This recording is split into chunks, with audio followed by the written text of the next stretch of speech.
सुस्वागतम दोस्तों, आप सभी का स्वागत है हमारे यूट्यूब चैनल ज्ञान वर्ल्ड पर।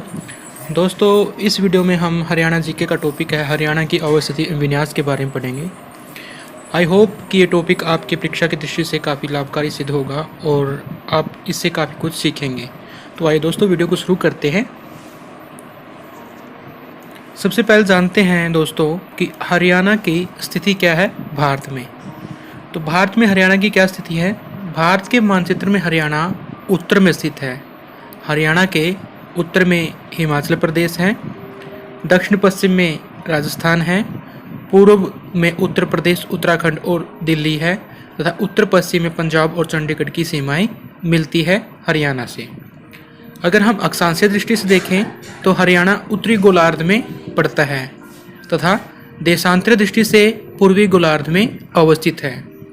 हरियाणा की मुख्य भूमि 27 डिग्री 39 मिनट उत्तरी अक्षांश से लेकर 30 डिग्री 55 मिनट उत्तरी अक्षांश तथा 74 डिग्री 27 मिनट पूर्वी देशांतर से लेकर 77 डिग्री 36 मिनट पूर्वी देशांतर के मध्य स्थित है।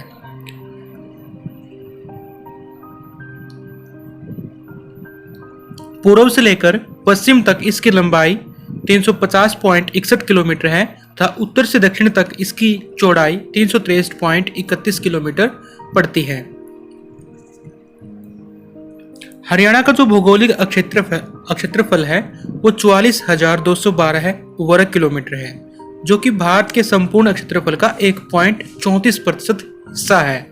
हरियाणा का सबसे पूर्वी जिला यमुनानगर पड़ता है तथा सबसे पश्चिमी में है जो वो सिरसा जिला है। हरियाणा का सबसे उत्तरी जिला पंचकुला है और सबसे दक्षिण में जो जिला है वो मेवात, जिसे हम नूह कहते हैं, वो है। हरियाणा की सीमा से लगने वाली राज्यों की संख्या 7 है, जिसमें 5 राज्य है और 2 केंद्र शासित प्रदेश है।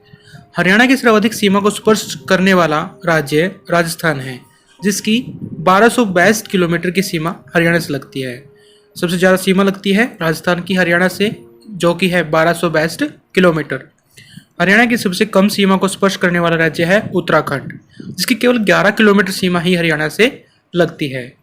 तो इसके ऊपर क्वेश्चन बन सकते हैं कि कौन सा राज्य है जिसकी सर्वाधिक सीमा हरियाणा से लगती है, तो वो राजस्थान है। ये भी पूछ सकते हैं कि कितने किलोमीटर लगती हैं, तो वो 1262 किलोमीटर लगती है। या फिर सबसे कम सीमा किस राज्य की हरियाणा से लगती है, तो वो राज्य है उत्तराखंड, जिसकी केवल 11 किलोमीटर ही सीमा हरियाणा राज्य से लगती है। अगर हम हरियाणा की प्राकृतिक स्थिति के बारे में बात करें तो हरियाणा की सीमाओं का निर्धारण यदि प्राकृतिक रूप से किया जाए तो इसके उत्तर पूर्व में शिवालिक पर्वतमाला स्थित है, दक्षिण में अरावली की पहाड़ियाँ पड़ती हैं, राजस्थान का रेगिस्तान है, पूर्व में यमुना नदी जो है हमें उत्तर प्रदेश से अलग करती है तथा दक्षिण पश्चिम में राजस्थान का रेगिस्तान स्थित है। हरियाणा और उत्तर प्रदेश के बीच सीमा का निर्धारण यमुना नदी करती है। हरियाणा की अगर भौगोलिक स्थिति देखें, भूगर्भिक संरचना देखें, तो इसके प्रारंभिक काल से ही राज्य की भूगर्भिक संरचना अस्थायी रही है। ओजोइक काल तथा पैलोजोइक काल। ओजोइक काल निर्जीव युग, मतलब जब जीवन धरती पर नहीं था, केवल निर्जीव चीजें ही थी, तथा पैलोजोइक काल जिसमें जीवन धरती पर शुरू हो गया था, जिसे जीवन युग का प्रथम काल कहा जाता है, के दौरान राज्य के भूगर्भिक संरचना में कोई परिवर्तन नहीं हुआ था। ये प्रथम नहीं है, परिवर्तन है। कोई परिवर्तन नहीं हुआ था, परंतु मेसोजोइक काल यानी कि मध्य जीव युग के दौरान मुख्य परिवर्तन आरंभ हो गए, यानी कि धरती पर धीरे धीरे जीवन बनना शुरू हो गया। मेसोजोइक जो काल था, इसमें मुख्य परिवर्तन जो धरती पर होने थे वो शुरू हो गए थे। नदी, नाले, पहाड़, टीले आदि का सुचारू रूप से निर्माण केनोजोइक काल में हुआ। जो नदियाँ हैं, नाले हैं, पहाड़ हैं, धरती पर जो टीले बने हुए हैं, इन सब का निर्माण केनोजोइक काल में हुआ था। केनोजोइक काल में ही राज्य की भूस्थिति, जलवायु का निर्धारण हुआ, यानी कि जो हमारी जलवायु है, जो मौसम बनता है, ये सब केनोजोइक काल में ही शुरू हुआ था। अब डॉक्टर जसवीर सिंह ने अपनी एक पुस्तक लिखी है, an agriculture geography of Haryana. इसमें हरियाणा को 8 भागों में बांटा गया है। यह 8 जो भाग है, सबसे पहले है शिवालिक का क्षेत्र, फिर गिरिपाद मैदान है, जलोढ़ मैदान है, बाढ़ का मैदान, 5वां है बालू के टिब्बे युक्त मैदान, छठा है अरावली का पथरीली प्रदेश, 7वां तरंगित बालू मैदान, अनकाय दलदल। तो आइए डिटेल से हम इनके बारे में पढ़ते हैं। जो शिवालिक का क्षेत्र है उसमें क्या क्या आता है। शिवालिक राज्य के उत्तर पूर्वी भाग में शिवालिक पहाड़ियों का विस्तार है, जिसमें मुख्यतः पंचकुला, अंबाला और यमुनानगर का उत्तर पूर्वी भाग आता है। शिवालिक पहाड़ियाँ हिमालय पर्वत क्रम की नवीनतम पहाड़ियाँ हैं। शिवालिक का निर्माण हिमालय के दक्षिण में स्थित संकरी खाई के तल का जो नदियों द्वारा हुआ निक्षेपण है उसके फलस्वरूप ऊपर उठने से हुआ है। यह पहाड़ियाँ अधिक ऊंची नहीं हैं। इन पर्वत श्रेणियों की ऊंचाई 900 मीटर से लेकर 2300 मीटर तक है। इन पहाड़ियों में से घग्गर, मारकंडा, टांगरी, सरस्वती आदि नदियां निकलती हैं। सीमेंट बनाने वाला चूने का जो पत्थर है इस भाग में सामान्यतः मिलता है।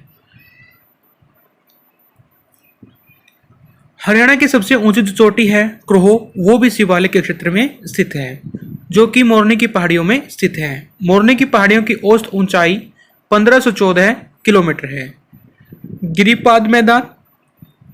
गिरिपाद मैदान जो है यह मैदान यमुना नदी से घग्गर नदी तक यमुनानगर, अंबाला और पंचकुला जिलों तक विस्तृत है। इस मैदान को स्थानीय भाषा में घर कहा जाता है।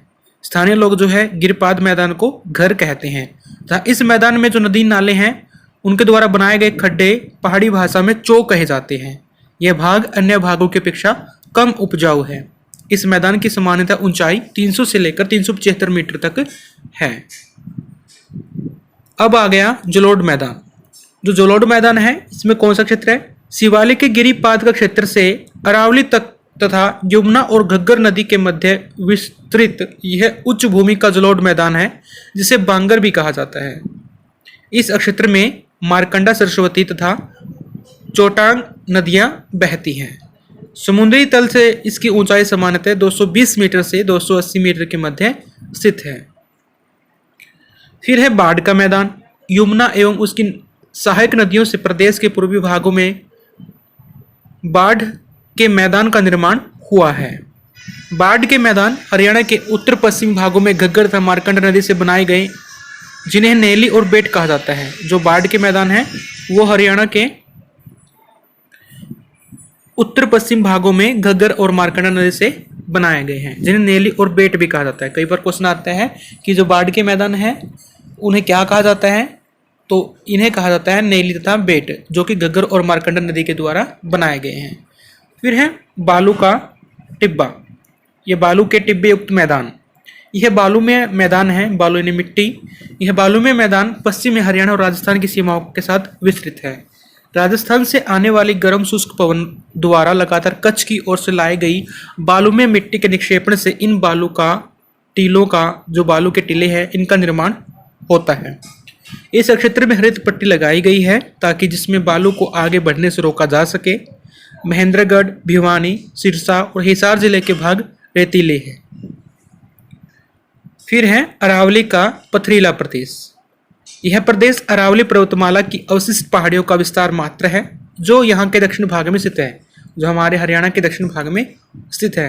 इन पहाड़ियों की नगन, कठोर और गोलाकार चट्टानें अर्धशुष्क रेतीले क्षेत्र में वायु अपर्दन का उत्कृष्ट उदाहरण प्रस्तुत करती हैं। इन पहाड़ियों से चूना तथा स्लेट का पत्थर निकाला जाता है। यह वर्षा कम होती है क्योंकि इसलिए यहाँ कांटेदार झाड़ियाँ और कांटेदार वृक्ष पाए जाते हैं।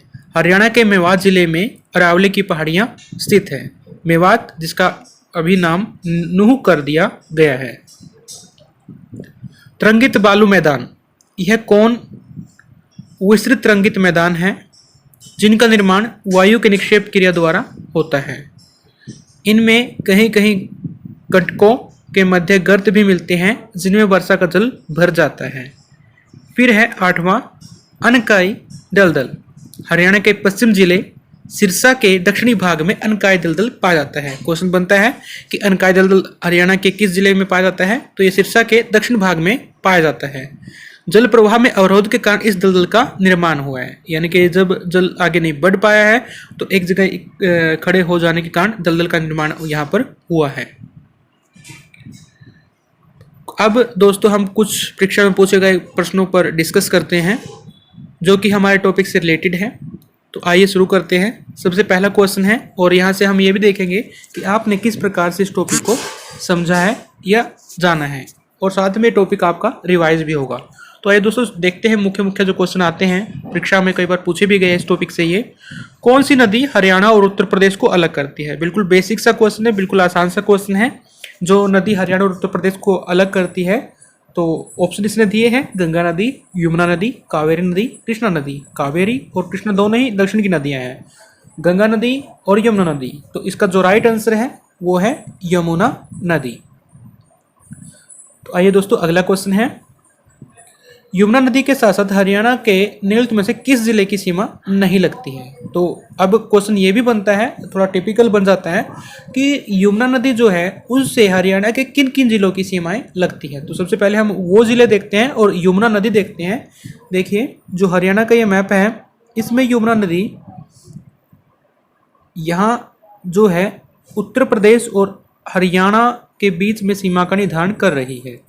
अब इसके साथ लगते लगते जो जिले हैं ये कौन कौन से हैं? सबसे पहले हैं यमुनानगर, फिर है करनाल, फिर है पानीपत, फिर है सोनीपत, फिर है फरीदाबाद और फिर है पलवल।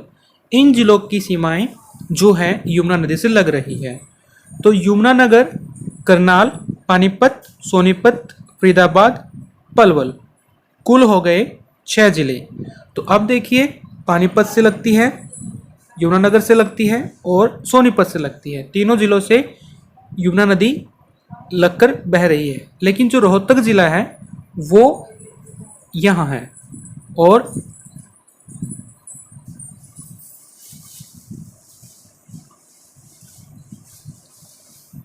जो रोहतक जिला है वो उसकी जो बाउंड्री है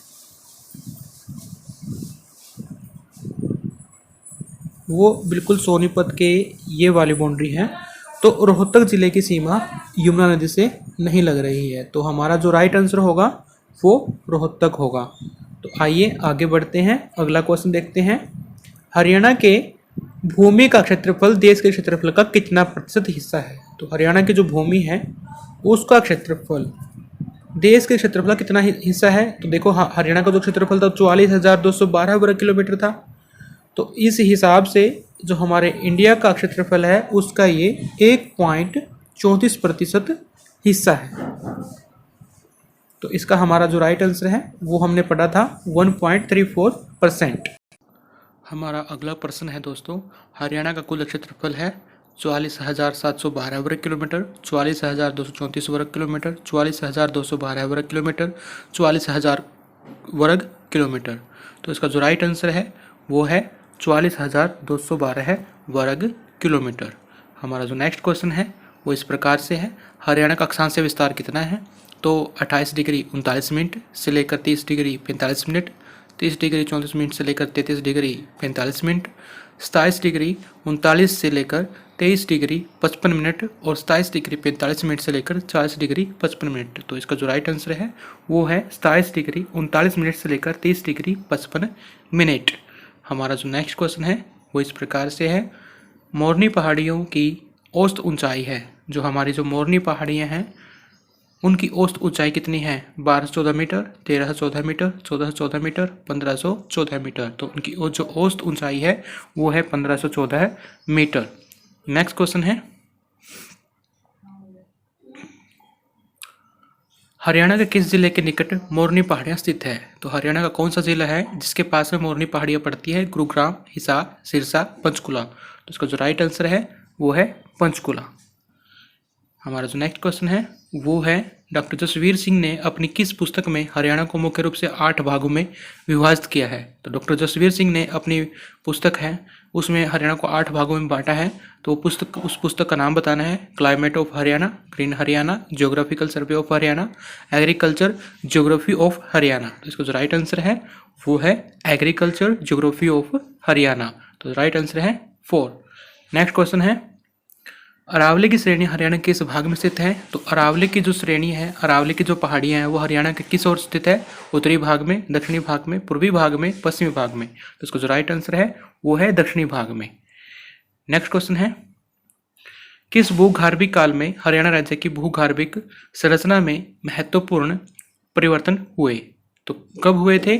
ओजोइक काल में, पैलेजोइक काल में, मेसोजोइक काल में, केनोजोइक काल में। तो इसका जो राइट आंसर है मेसोजोइक काल। मेसोजोइक काल में जो है हरियाणा का जो भूगर्भिक संरचना है उसमें महत्वपूर्ण परिवर्तन होने शुरू हुए थे।